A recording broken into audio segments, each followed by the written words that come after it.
कुछ देश नक्शे पर होते हैं और कुछ दिल में बस जाते हैं। उज्बेकिस्तान उन्हीं में से एक है। यहाँ की सुबह इतिहास की खुशबू लिए आती है और रातें अनकहे जज्बातों में भीगी होती हैं। क्या आप जानते हैं कि यहाँ एक गांव में रेगिस्तान में बर्फ गिरती है, या एक मस्जिद है जहां बिना स्पीकर के आवाज मीलों तक जाती है। लेकिन यह वीडियो सिर्फ फैक्ट्स नहीं, आपको उस उज्बेकिस्तान में ले जाएगा जो टूरिस्ट कैमरों से छिपा रहता है। हर परंपरा, हर चेहरा एक कहानी कहता है, और इस वीडियो का अंत शायद आपको अंदर तक झकझोर दे। इसी तरह की और रहस्यमय जानकारी प्राप्त करने के लिए हमारे चैनल को आज ही सब्सक्राइब करें और बेल आइकॉन को प्रेस करें। यहाँ सुबह की शुरुआत होती है चाय और नान ब्रेड के साथ, जो तंदूर में ताजा बना होता है। घर की सबसे बुजुर्ग महिला रोज सुबह उसे बनाकर सबसे पहले खुदा को अर्पित करती है। इसके बाद बच्चे स्कूल के लिए निकलते हैं और मर्द खेतों, दुकानों या वर्कशॉप्स की ओर। ज्यादातर महिलाएं घर से ही सिलाई, रसोई या छोटी सी दुकान चलाकर कमाई में हाथ बटाती हैं। दोपहर में पूरा परिवार भले साथ ना खाए, लेकिन शाम की चाय और रात का खाना, यह सभी के लिए अनकहा नियम है कि सब साथ बैठेंगे। यहाँ टीवी कम और एक दूसरे की आंखों में ज्यादा देखा जाता है। मोबाइल फोन अभी भी हर बातचीत का हिस्सा नहीं बना है, और शायद यही वजह है कि उज्बेकिस्तान में परिवार सिर्फ शब्द नहीं, एक रोज की आदत है जीने की वजह। ताशकंद के लोकल बाजारों में आपको ऐसे फल मिलेंगे जिनके नाम भी आपने कभी नहीं सुने होंगे। गांवों में आज भी घोड़ों पर खेले जाने वाले पारंपरिक खेल कुकपार या बुजकशी होते हैं, जिसमें खिलाड़ी बकरी के शरीर को पकड़कर गोल तय सीमा तक ले जाने की कोशिश करते हैं। यह खेल सिर्फ ताकत नहीं, रणनीति और टीम वर्क की मिसाल होता है। यह सब कुछ उस उज्बेकिस्तान को दिखाता है जो किताबों से कहीं अलग है, जहां हर परंपरा में एक कहानी है और हर कहानी में एक धड़कन। उज्बेकिस्तान और भारत का रिश्ता कोई आज का नहीं है। ये वो नरम धागा है जो इतिहास, संस्कृति और दिलों से बंधा है। बाबर, जो मुगल वंश का संस्थापक था, यहीं अंदीजान का था, और उसने भारत को सिर्फ जीता नहीं, बल्कि यहाँ की तहजीब में खुद को घोला। आज भी उज्बेकिस्तान की पुरानी हवेलियों में मुगल शैली की झलक दिखती है, और जब कोई उज्बेक गाइड कहता है यह दीवारें बाबर को जानती हैं, तो उसकी आंखों में अपने इतिहास के लिए गर्व होता है। बॉलीवुड यहाँ सिर्फ सिनेमा नहीं, एक जज्बा है। आपको सड़क किनारे दुकानों पर शाहरुख खान के पोस्टर दिखेंगे, और उज्बेक लड़कियां कभी कभी डांडिया सीखने की कोशिश करती मिल जाएंगी। भारत से हर साल सैकड़ों स्टूडेंट्स मेडिकल और इंजीनियरिंग की पढ़ाई के लिए उज्बेक यूनिवर्सिटीज में आते हैं, और वहीं व्यापारी सूती कपड़े, मसाले और जड़ी बूटियों का व्यापार लेकर उज्बेक बाजारों में अपनी पहचान बना रहे हैं। ताशकंद की गलियों में कभी कभी लता मंगेशकर की आवाज भी गूंजती है, और जब कोई उज्बेक बुजुर्ग गुनगुनाता है लग जा गले, तो समझ लीजिए कि दिलों की सरहद बहुत पहले मिट चुकी है। उज्बेकिस्तान एक ऐसा देश है जहां हर मोड़ पर कोई ना कोई चौंकाने वाली बात इंतजार करती है। ऐसी चीजें जो गूगल पर नहीं, सिर्फ वहां जाकर महसूस की जाती हैं। जैसे नवोई प्रांत में एक गांव है जहां गर्मियों में तापमान 40 डिग्री तक जाता है, लेकिन जनवरी में वहीं हल्की बर्फबारी हो जाती है। स्थानीय लोग इसे अल्लाह की रहमत कहते हैं, और मानते हैं कि यह गांव किसी दुआ की वजह से विशेष है। एक पुरानी मस्जिद है बुखारा के पास।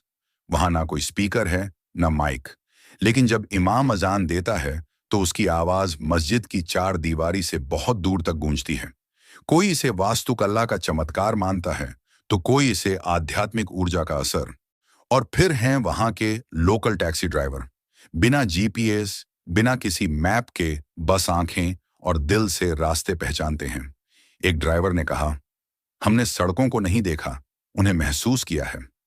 यहाँ टेक्नोलॉजी नहीं, भरोसा चलता है, और शायद इसीलिए उज्बेकिस्तान हर बार आपको चौंकाता नहीं, छू जाता है। टूरिस्ट कैमरे में सिर्फ स्मारक कैद करते हैं, लेकिन जो असली उज्बेकिस्तान है वो इन दीवारों के पीछे बसता है। असली उज्बेक खाना तब मिलता है जब आप किसी लोकल परिवार के साथ जमीन पर बैठकर खाएं, जहां हर डिश के साथ एक कहानी परोसी जाती है। ओश प्लो को पकाने से पहले बुजुर्ग दुआ करते हैं, और खाने के बाद सब एक साथ दस्तरखान को चूमते हैं। यह सिर्फ भोजन नहीं, एक संस्कार होता है। घरों के अंदर की वास्तुकला इतनी खूबसूरत होती है कि हर कमरा जैसे किसी पुराने काव्य का हिस्सा हो। दीवारों पर हाथ से बनाई गई टाइलें, लकड़ी के नक्काशीदार दरवाजे और अंदर की छतों पर बनी ज्यामितीय आकृतियां जो पीढ़ियों से वैसी ही हैं। गांवों में अगर कोई बुजुर्ग सामने से आ जाए तो नौजवान अपना रास्ता बदल लेते हैं। यह सम्मान का प्रतीक होता है। वहां बुजुर्ग सिर्फ सलाह देने वाले नहीं होते, बल्कि चलते फिरते इतिहास होते हैं। यहां असली उज्बेकिस्तान दिखाई नहीं देता, महसूस होता है। उज्बेक परिवारों में हर शुक्रवार को एक खास परंपरा होती है। महिलाएं सुबह 4 बजे उठकर सुमलाक बनाती हैं, जो गेहूं को अंकुरित करके बनाया गया एक मीठा पेस्ट होता है, और इसे पकाने में पूरा दिन लगता है। इसे पकाते वक्त महिलाएं मिलकर प्रार्थनाएं करती हैं, गाने गाती हैं और हर बार चम्मच चलाने के साथ एक ख्वाहिश मन में रखती हैं। ऐसा माना जाता है कि इस दौरान किया गया हर अरमान जरूर पूरा होता है। असली उज्बेक पिलाफ वही माना जाता है जिसमें चूल्हे की लकड़ी की महक हो और जिसे तांबे की देग में पकाया गया हो। यह सिर्फ शादी या किसी बच्चे के नामकरण समारोह में ही परोसा जाता है। इस दौरान घर के सबसे बुजुर्ग व्यक्ति को पहला निवाला दिया जाता है ताकि आशीर्वाद के साथ भोजन शुरू हो। गांवों में दोपहर की चाय महज एक पेय नहीं, बल्कि एक रस्म होती है। उसमें पुदीना, गुलाब की पंखुड़ियां और कभी-कभी सूखे अंगूर डाले जाते हैं। मेहमान के कप में पहले चाय डाली जाती है, फिर वापस केतली में डाली जाती है। यह क्रिया 3 बार दोहराई जाती है ताकि आदर और स्वागत पूरा हो। कुछ घरों में आज भी किशमिश सूप बनता है। यह एक तरह की सूखे फल और दही की खट्टी मीठी रेसिपी होती है जो मेहमानों को विदाई के वक्त दी जाती है। इसे खाना नहीं बल्कि दुआ समझकर ग्रहण किया जाता है और परंपरा है कि इसे खाने के बाद कोई खाली हाथ वापस नहीं जाता। बुखारा की गलियां। यहाँ की पुरानी गलियों में चलते हुए ऐसा लगता है जैसे वक्त ठहर गया हो। ईंटों से बने पुराने मकान, लकड़ी के नक्काशीदार दरवाजे और बीच बीच में मस्जिदें, हर मोड़ पर इतिहास सांस लेता है। समरकंद की रेगिस्तान स्क्वायर। नीले और सुनहरे रंग की टाइलों से सजे यह मदरसे रात में जब रोशनी में नहाते हैं तो ऐसा लगता है जैसे सितारों ने जमीन छू ली हो। अरसलान बाबा का मकबरा। पहाड़ों के बीच बसा यह धार्मिक स्थल सिर्फ आस्था का नहीं, प्रकृति की शांति का भी केंद्र है। यहाँ की हवा में अखरोट के पेड़ों की खुशबू होती है। हिवा काइचन काला। यह एक पूरा शहर है जो दीवारों से घिरा है, यूनेस्को की वर्ल्ड हेरिटेज साइट। अंदर जाते ही लगेगा जैसे आप 17वीं सदी में पहुंच गए हों। चारवाक लेखम। यह एक आर्टिफिशियल झील है जो पहाड़ों के बीच चमकती है जैसे पन्ना। यहाँ लोकल लोग पिकनिक मनाने आते हैं और टूरिस्ट नावों की सवारी करते हैं। नुक्स्का सैबिकत्स्की म्यूजियम। अगर आप कला पसंद करते हैं तो यह जगह किसी खजाने से कम नहीं। सोवियत दौर की बैन की गई पेंटिंग्स का सबसे बड़ा संग्रह यहाँ। उज्बेकिस्तान की नेशनल डिश मानी जाती है। चावल, भुना हुआ मटन, गाजर और लहसुन के साथ लकड़ी के चूल्हे पर बनी ये डिश हर शुक्रवार को बड़े प्यार से बनाई जाती है। एक मजेदार बात यह है कि कुछ जगहों पर इसे इतना बड़ा पकाया जाता है कि उसमें पूरा बकरा एक साथ डाल दिया जाता है। शाशलिक। ये मटन या चिकन की सीख कबाब जैसी डिश होती है जो लकड़ी की आग पर ग्रिल की जाती है। इसे प्याज और ब्रेड के साथ परोसा जाता है और यह हर बाजार की पहचान है। लागमान। एक थिक नूडल सूप जिसमें ढेर सारी सब्जियां, मीट और मसाले होते हैं। इसे चीनी और मध्य एशियाई फ्यूजन का स्वाद कहा जा सकता है। खास तौर पर सर्दियों में लोग इसे खाने के बाद कंबल नहीं, सिर्फ मुस्कान ओढ़ते हैं। मांठी। ये बड़े साइज की उबली हुई दम पुख्त मोमोज की तरह होती है जिनके अंदर कीमा भरा होता है। इसे दही या स्पाइसी सॉस के साथ खाया जाता है और माना जाता है कि असली स्वाद तभी आता है जब यह घर की दादी के हाथों से बनी हो। Non bread Anjum.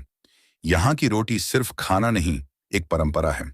गोल और मोटी रोटी के बीच में फूल जैसा डिजाइन होता है और इसे हर खाने के साथ खाया जाता है।